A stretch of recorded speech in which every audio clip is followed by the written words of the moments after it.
ఏ రండి స్టోరీ చెప్పుకుందాం రండి.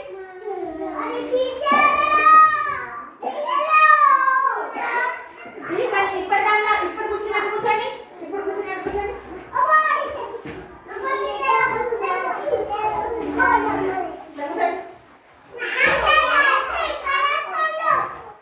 అయితే మన కొంచెం ఒక జరగండి. నా నెత్తి మీద దూరం దూరం కూర్చోమని చెప్పిందా లేదా?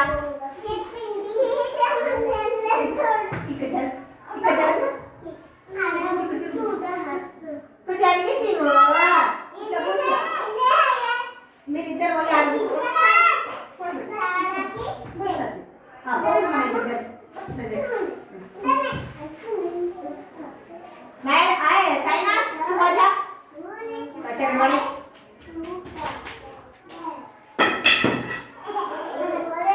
పిల్లలు మనం స్టోరీ చెప్పుకుందామా?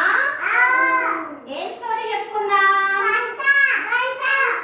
బంతి కథ అయిపోయింది, నిన్నటికి లాస్ట్ అనమాట. మీ అందరికి వచ్చేసింది కాబట్టి ఇప్పుడు కొత్త స్టోరీ చెప్పుకోవాలి. కొత్త స్టోరీ ఏముందో ఒకసారి చూద్దాం. కోడిపిల్ల కథ. కోడిపిల్ల దేంట్లో నుంచి కోడిపిల్ల బయటకు వస్తుంది?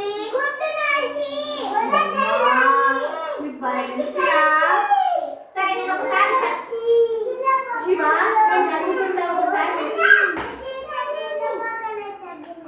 అందరు మౌత్ ఫిగర్ పెట్టి నేను చదివేటప్పుడు చెవులతోని మీరు వినండి.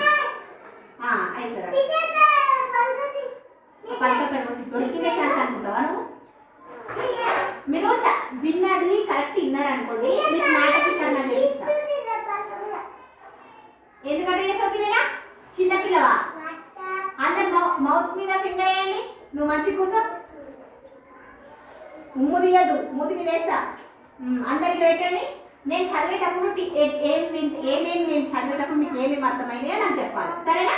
గట్టిగా చదువుతా చూడండి. గుడ్డులోంచి కోడిపిల్ల బయటకి వచ్చింది. అటు ఇటు చూసింది. దానికి వాళ్ళమ్మ కనిపించలేదు. చిక్ చిక్ అంటూ నెమ్మదిగా అమ్మ కోసం బయలుదేరింది. కొంచెం దూరం నడవగానే అమ్మా అంటూ ఒక ఆవు కనిపించింది. కోడిపిల్ల ముద్దు ముద్దుగా అమ్మా మా అమ్మవు నువ్వేనా అని అడిగింది. అదేమో నేను పెద్దగా ఉంటాను. అదేమంటుంది? నేను పెద్దగా ఉంటాను. మీ అమ్మ చాలా చిన్నగా ఉంటుంది. ఇంకాస్త ముందుకు వెళ్ళు అంది. మళ్ళీ కోడిపిల్ల చిక్ చిక్ అంటూ నడుస్తూ ఉంది. అప్పుడేమో దానికి మే అంటూ ఒక మేక కనిపించింది. కోడిపిల్ల దాని దగ్గరికి వెళ్ళి గోముగా మా అమ్మవు నువ్వేనా? గోముగా అంటే జారిగా మా అమ్మవు నువ్వా అని అడుగుతుంది. అప్పుడు అదేమంటుంది? మా అమ్మవు నువ్వేనా అని అడిగానే మీ మేకేమో మీ అమ్మకు 2 రెక్కలు ఉంటాయి, 2 కాళ్ళు ఉంటాయి, ఎగురుతుంది మీ అమ్మ అని చెప్తుంది. మంచి కూర్చోండి. మీ అమ్మను కాను జాగ్రత్తగా వెళ్ళు కనిపిస్తుంది అని చెప్పింది. ఏది? అదే ఆ చిలుక. దాంతో కోడిపిల్ల వినండిరా దాంతో కోడిపిల్ల అమ్మ కనిపించకపోయేసరికి దానికి పాపము కోడిపిల్లకి వాళ్ళమ్మ కనిపించకపోయేసరికి ఏడుపు వచ్చేసింది అనమాట. అంతలో క్వాక్ క్వాక్ క్వాక్ అంటూ ఒక బాతు కనిపించిందంట. కనిపించగానే కోడిపిల్ల చాలా ఆనందం కలిగిందంట. కోడిపిల్లకు నేను చెప్పింది కదా మీ అమ్మకు 2 రెక్కలు ఉంటాయి, 2 కాళ్ళు ఉంటాయి అనగానే ఇది మా అమ్మ ఉండొచ్చు అనుకొని అమ్మ దాని దగ్గరికి పరిగెత్తుకుంటూ వెళ్ళిందంట. బాతు ఏమంటుంది? బాతు నేను మీ అమ్మను కాను, కొద్దిగా ముందుకు వెళ్ళు, మీ అమ్మ కనిపిస్తుంది అని చెప్పింది. కోడిపిల్ల మరింత ముందుకు వెళ్ళి దానికి గుట్ట చాటున వాళ్ళ అమ్మ గింజలు తింటూ కనిపించిందంట. కోడిపిల్ల చూసి తల్లి కోడి కుక్కురుకు, కోడిపిల్లని చూసి తల్లి ఏమని కుక్కురుకు అని ఆ తల్లి తల్లి కోడి అరుపులు విని కోడిపిల్ల తల్లి కోడి దగ్గరికి పరిగెత్తుకుంటూ వెళ్ళిపోయింది. ఇందన్నమాట. సరే, మరి ఇప్పుడు మనం ఏం కథ చెప్పుకున్నాము? కోడిపిల్ల కథ. ఏం కథ చెప్పుకున్నాము? కోడిపిల్ల కథ. శివ ఎందుకంటే వాని పైన ఎందుకు చెప్పాడు? అందరికి పెట్టండి. మంచి కూర్చో. ఎందుకు నడుములలో బలం లేదురా? మంచి నాలుగు కూర్చో. మంచి కూర్చో. కోడిపిల్ల దేంట్లో నుంచి బయటకు వచ్చింది? దేంట్లో నుంచి వచ్చింది?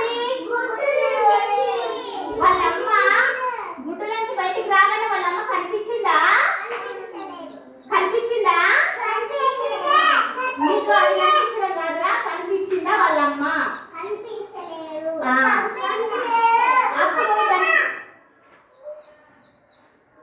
మనకంట గుడ్డులోంచి బయటికి రాగానే వాళ్ళమ్మ కనిపించిందా కోడిపిల్లకు? మరి మౌత్ ఫిగర్ కాలు మంచిగా పెట్టు. అయితే తన ముందరికి ఎవరి దగ్గరికి పోయి అమ్మ అంది? ఆవు ఎట్లా అరిచింది అప్పుడు? ఆవు ఎట్లా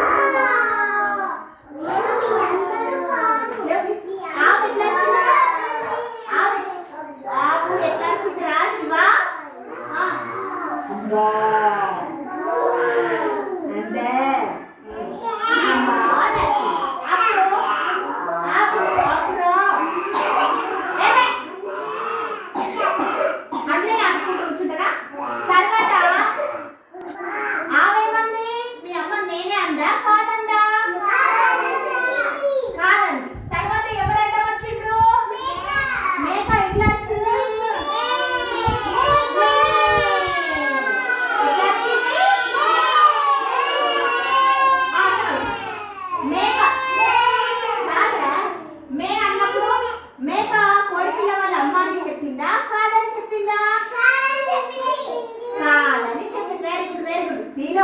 కోడిపిల్ల మేక వల్ల కొడుతురా కూతురా?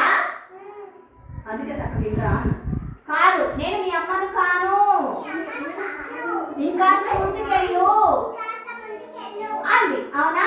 తర్వాత ఎవరైనా వచ్చిండ్రు?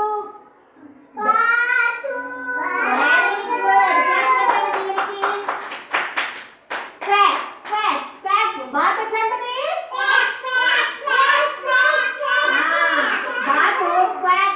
అంటూ అర్థం వచ్చింది. అప్పుడు నువ్వు మా అమ్మవా అని అడిగితే ఏమంది? బాతు కాను. ఏమంది? కాను, ఇంకాస్త ముందుకెళ్ళు అని చెప్పింది. మీ అమ్మ కనిపిస్తుందిలే అంది. మంచి కూర్చో. అప్పుడు కొంచెం ముందుకెళ్ళగానే గుట్ట దగ్గర ఏం తింటుంది వాళ్ళమ్మ? ఆ పిల్ల కోడిని చూసి తల్లి కోడి ఏమని అరిచింది? అని అరవగానే కోడిపిల్ల వాళ్ళమ్మ దగ్గరికి పరిగెత్తుకుంటూ వెళ్ళిపోయింది. అయిపోయింది స్టోరీ. ఒకసారి క్లాస్ కొట్టండి. మరి కోడిపిల్లకి ఎంత తెలివిందో, చిన్న కోడిపిల్లకి నీకుందా అట్లోటి తెలివి? మరి టీచర్ కథ చెప్పేటప్పుడు కూడా మీరు కూడా కథ చెప్పేటప్పుడు అట్లా వినాలి. కోడిపిల్ల ఎంత తెలివి ఉంది కదా.